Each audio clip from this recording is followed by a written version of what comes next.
Hey guys, welcome to Nathan's Car Care. I'm Nathan, and today I'm going to be showing you how to install auxiliary backup lights. So today's video is made possible by Abrams Manufacturing. They went ahead and sent me a set of their Blaster 120 hideaways. We're going to be using these today. They are really small, they're super easy to install, and they're extremely bright. Plus they're also cheaper than a lot of other options that you see out there. So in case you're not familiar with Abrams Manufacturing, what they do is they make emergency equipment.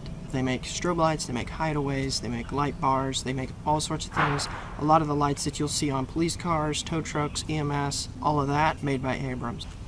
So you might be kind of curious why I would choose a light like this to be used as a backup light. And it's a pretty simple answer. There's 12 LEDs in here, each of them are 3 watt. It's going to be extremely bright. They're meant to be used in applications where they have to work all the time. They use very high quality LEDs. The lights are completely waterproof, dustproof, and corrosion resistant, so these aren't going to break down anytime soon. And to prove that Abrams really stands behind their products, there's a 5-year warranty on these lights as well. As if that already wasn't enough reason to get the Abrams lights, they're also a lot cheaper than a lot of the other options that you'll usually see. For example, if you get a set of the flush mount LED pods that you see a lot of people use, that can run you $200. Whereas 2 of these lights run you about $130. And one more thing, these lights can also be used as strobe lights, and they can be used for both purposes. They have a steady burn override, which means you can be using them as strobes, and then when you go into reverse or stop or however you have them set up, whatever steady burn function you need them for, it'll immediately stop the strobe and go into that steady burn. So if you need it for a case like that, these lights are a wonderful option. So again, a big shout out to Abrams for sending them to me. Now if you guys would like to see a full review of these lights used as strobes, go ahead and hit that like button so that Abrams can see that you guys are actually interested in seeing that. So without further ado, let's jump into the install. It's going to be super quick, it's going to be super easy. Let's get started. Alright, so as you can see, I already went ahead and installed one of the lights. So in today's video, I'm going to be installing the other one over here on this side. I'm going to show you how I did it, how I installed it, and how I wired it up. I went ahead and picked here because I didn't want to have to drill through the metal bumper. On the 2006 F150, right here behind this plastic cover, there is a hole. So we're going to utilize that so we don't have to drill through the metal. I also really like this spot because when they're both side by side, they will give a really nice spread of light out behind the truck. So real quick, I'm going to go and show you its functionality, reverse light. I'm also going to go ahead and put it on the flashers because I do have it hooked up for that. And you can see a brief demonstration of that as well, just to see that it does work for it and you can go back and forth between the two.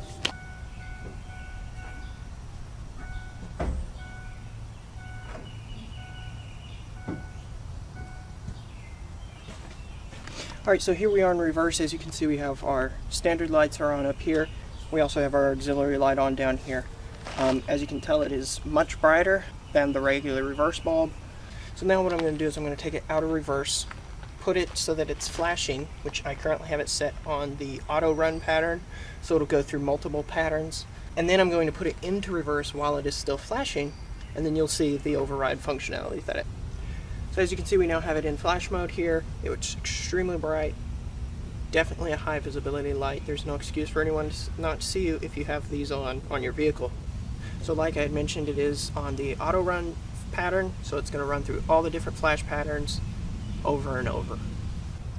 Alright, so now what I'm going to do is I'm going to go put the truck in reverse. I'm not going to shut these strobe lights off, which you'll be able to tell because this one over here is still running. They're both connected to the same switch. So this one will still be going, but this one down here will be overridden into that steady burn mode.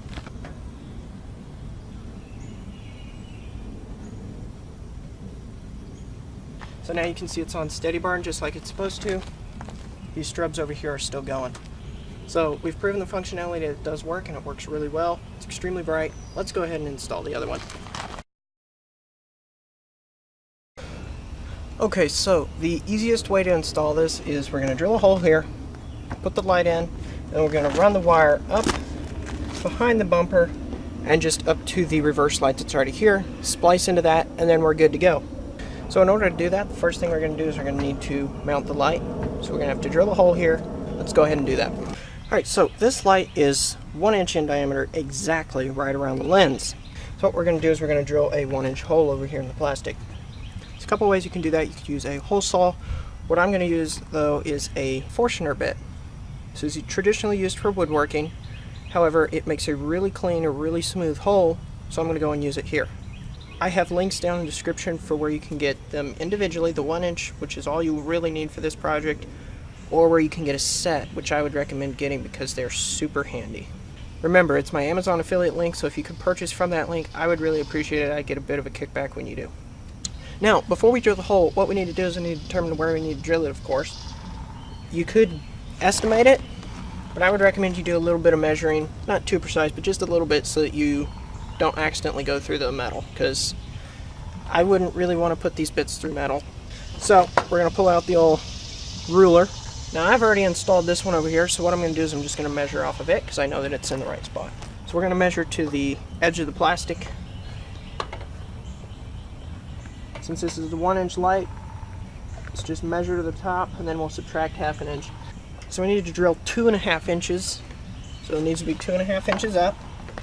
It needs to be 1 3/4 inches from the side. So we need to drill right here. We're going to take the bit, mark the hole there.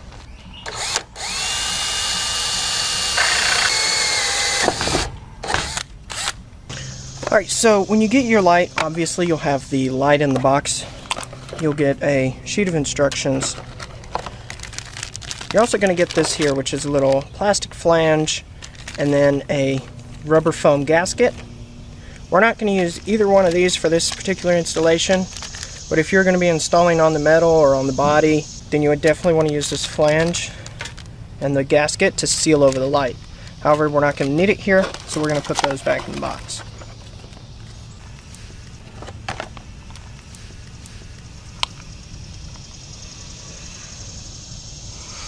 Alright, so we're going to unravel the light, and then we can just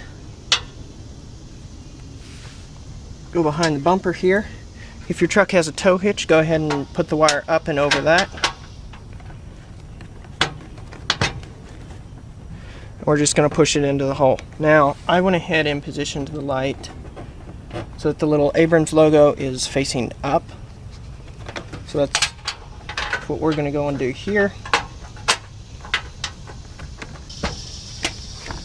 There we go. Now that's a pretty tight fit right there, so that in and of itself will definitely hold it in place.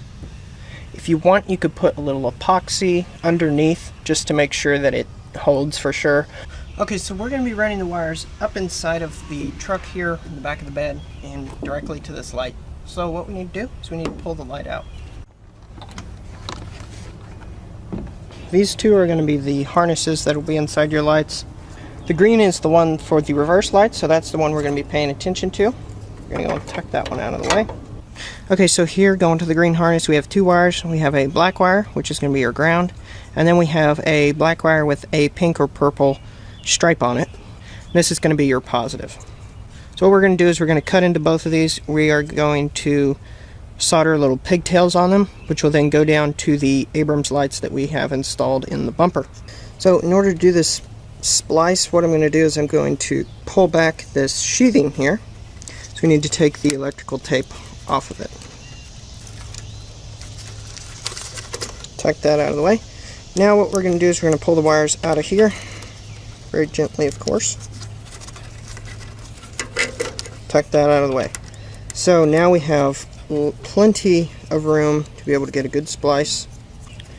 So what I'm going to do, I'm going to go and cut both of these pretty much right in the middle here. I'm going to strip both ends. So now what I'm going to do is I'm just going to take some wire here. This is 18 gauge.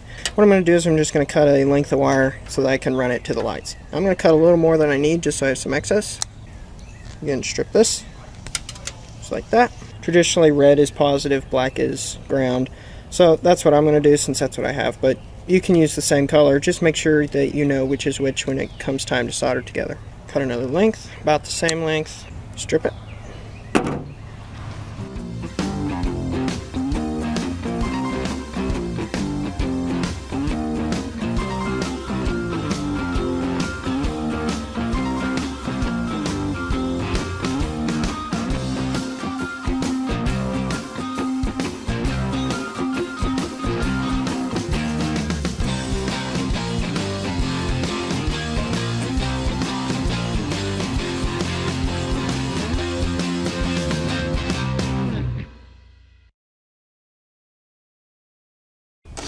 Okay, so now that this is done, we're just going to put it back in the wire loom. Now, of course, this is a much larger diameter now because it now has 4 wires running inside of it. So I'm going to put this back on, and then I'm going to wrap some electrical tape around there just to make sure it stays and make sure it's sealed up. Alright, so now let's go ahead and run the wire from the light up to here. Okay, so we've got the light mounted right inside of here. What we're going to do is we're going to run the wire up top here. Run it up and then through this channel right up here. Might be a little hard to see because it's a little dark under here. There's a little channel right here. We're gonna run it back towards the light. Then it's gonna come out right here. It's gonna go up through this hole, and then that'll take us straight up to where we need to go. Okay, so we have the wire pulled through. I went ahead and cut it off at this point here. Cut it because we don't want to have a lot of excess wire in there. So what we're going to do is we then need to strip this outer sheathing. Now remember, we have shielded wires on the inside. We do not want to nick those. So we got to do this very carefully. I'm going to come back to about 2 inches behind where the cut is. I'm going to extremely lightly just go around. Just make little light marks in it. Just like that. I'm going to inspect. I'm going to see if I've gone too deep anywhere. If I haven't, then I'm going to go back and do a little more. If you pull on it, as you can see, we're starting to see a wire there, so I'm going to stop in that section. No wire showing anywhere else, so we're just going to go.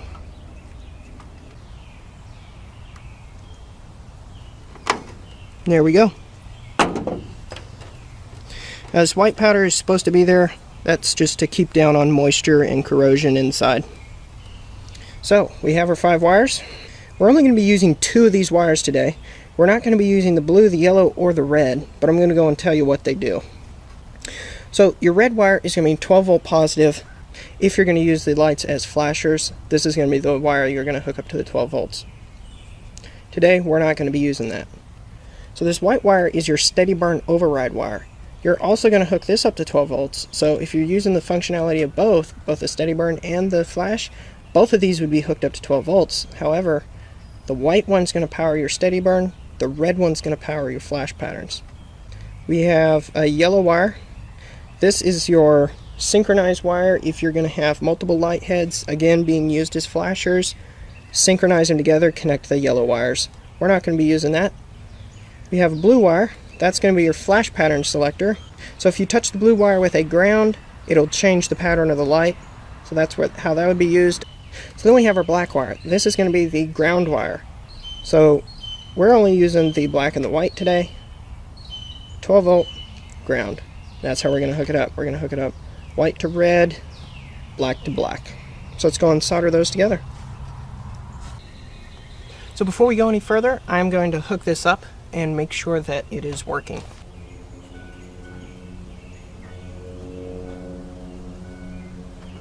And there we go. Again, you might not be able to see it that great because it is daylight, but we've got our reverse lights on up top. We've got these guys on down beneath. So all I'm going to do is I'm going to tidy up the wires just a little bit. I'm going to use a couple zip ties underneath to hold the wire to the frame. Other than that, we're done. We've got them installed and they work. I'm going to go and show you what they look like at night. So you can see how dark it is with just the regular reverse lights. And now with the Abram Blaster 120s installed, you can see just how much it is. For such small lights, they sure do throw out quite a bit.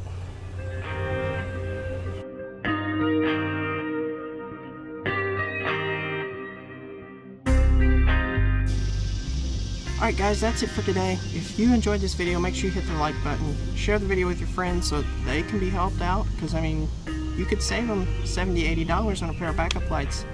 Just think how much better friends you guys would be after that. Anyway, share the video with them so that they'll know about Abrams lights. A lot of people don't know about them, but they're a wonderful product.